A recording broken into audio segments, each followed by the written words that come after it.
Hi, well it's been some time since I've done a movie review, but pretty much talked about most of the Marvel movies that have come out, so I thought, well, Avengers Age of Ultron is out, I'd give my opinion on that. I won't go into spoilers until after I've given its rating. I'm just going to give a brief review of how I felt about it, spoiler free, and I might go into some more detail. For me the film's very good. If I was going to put it in a section of all the Marvel movies, I'll put it in the very good section. I wouldn't put it in the great section. I think the problems with it that knock a star off for me in my rating are the fact that it doesn't really offer anything new or different. It seems pretty much everything we've seen before, although done very well. It's more of the same. Some of the action scenes were a little bit hard to follow, a bit too close up. A lot of scenes where you didn't really have any emotional investment in what was going on. It was really Avengers just fighting robots. But you know, some of the stuff it done well, like the Hulkbuster fight between the Hulk was great, and the final showdown between the Avengers and Ultron and his ultimate plan, that was very exciting and very cool to watch. That was really well done, and you sort of I started picked up my whole sort of interest in what was going on right at the end. So it's definitely a lot there for Marvel fans to enjoy, and some of this stuff where you get to know a little bit more about the characters, and some interesting interactions with certain characters. There's some stuff there that helps certain people grow a little bit more within the Marvel universe. But overall the film was kind of like a stepping stone to other things. It's definitely a stepping stone to the Infinity War. I think Thor was sort of left out in the whole thing really. He was really there to sort of talk about certain things that are going to happen in the future, in his film and in future Avengers films. That was really his role in the whole thing. He didn't really have much else to do apart from helping them fight the baddies. But stepping stones towards Infinity War, stepping stone towards Ragnarok, there's definitely a stepping stone there to Captain America Civil War. So it kind of feels like this is the sort of platform for phase 3, everything that's going to happen in that. So this is sort of, you're not really sure what's going on here and now, whether it's that important in the whole scheme of things. And that's an issue I guess the film has, because we know so far in advance of future films that are coming in. It's hard to have a great deal of investment in certain characters, also characters that have been introduced into this one, because there's now quite a lot of, you've got the Avengers who you're trying to make grow a little bit more, and you're trying to bring in these new characters, let the audience know about them, let the audience know about this new bad guy Ultron.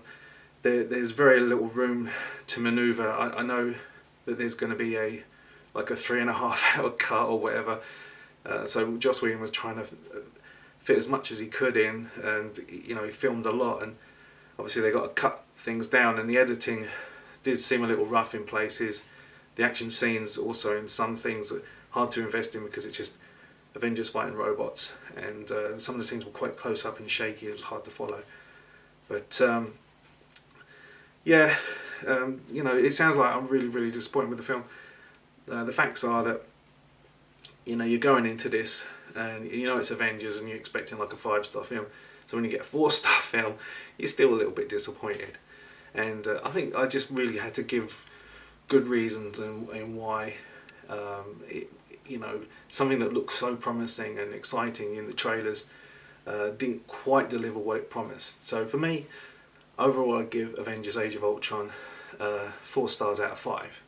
So that's my spoiler-free review of that. To go in a little bit more detail, top tier Marvel films for me: Winter Soldier, the whole espionage story, the Enemy Within storyline, very interesting. All like Iron Man, where it kicked off and showed this great origin story of a superhero. Avengers, the first movie, which allowed characters in previous movies to grow and then have a great superhero team up. And just we managed to juggle the characters a lot better in that film for me. And Guardians of the Galaxy, which offered a brand new universe, this whole sort of interesting sci-fi film that could be this generation Star Wars, who knows. Unfortunately with Avengers Age of Ultron, it just feels like more of the same. Bad guy, minions, Avengers have got to fight them, and the big showdown at the end, which is very interesting because, and I remember I'm talking about spoilers here, so switch off.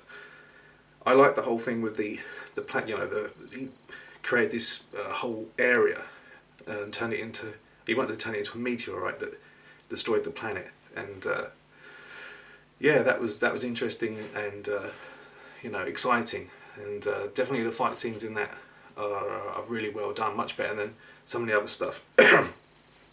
Bit too much comedy in places for me. I really enjoyed the Hulkbuster fight, but it was quite like interesting. Like after the Hulkbuster fight, you know, Hulk realizing what he'd done, and they were trying to have like this emotional scene, and then it sort of like went into a joke with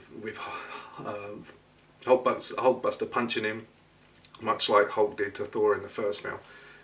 So that was a shame. But also Ultron, a bit too jokey in places. Like he was like this like evil villain in some parts, but I know he'd taken on some of Tony Stark's personality. But some of the sort of jokey quips he was making kind of took away from him being this evil character, this totally evil character. Hopefully, with Thanos, they might go in a different direction. But Ultron was interesting. Also, he wasn't given, as I said, there's so much to juggle with here because you've got Scarlet Witch and you've got Quicksilver, and you're trying to juggle with them. And with Ultron, unfortunately, Scarlet Witch and Quicksilver really don't have much to do, apart from like very few scenes, you know, showing their relationship and sort of a throwaway line about them deciding to be experimented on because they wanted revenge on Tony Stark. You know, it's there's not even really a flashback in that, but so there's this like whole moment at the end where Quicksilver gets shot and killed, and because I didn't really know very much about him as a character in these films, this movie, it wasn't really, you know, it wasn't really the sad emotional scene that you think you would have with, you know, well, it definitely wouldn't be if you'd had more invested in him as a character that was allowed to grow. I kind of feel that if they decided they wanted to kill off Quicksilver, they could have introduced him in this film and maybe have his fate sealed in a future film, so he actually cared about what happens when he does get shot. The most interesting new character in the movie is the Vision. He comes quite late into the film, a good 2/3 of the way into the film. The limited amount of screen time that you're given with him, you still find him interesting and you're definitely drawn to him. He has some good interactions with the other Avengers. I'd say the closest sci-fi character that I could relate him to would be Commander Data of Star Trek The Next Generation. He's this intelligent being who's puzzled by the world around him, and he just has some really good scenes in the film. I think you'll definitely enjoy those. As I said, there's really, in this film, there's really not much more to add. Really, it's just really, the Avengers get together. Tony Stark creates Ultron. He decides that humans are bad, and he wants to destroy the planet, and they have to stop him. I hope you enjoy it. I hope you probably enjoy it more than me. I hope you come out and think I'm totally wrong and it's all 5 stars for you, but that's how I felt. I'll catch you later, guys.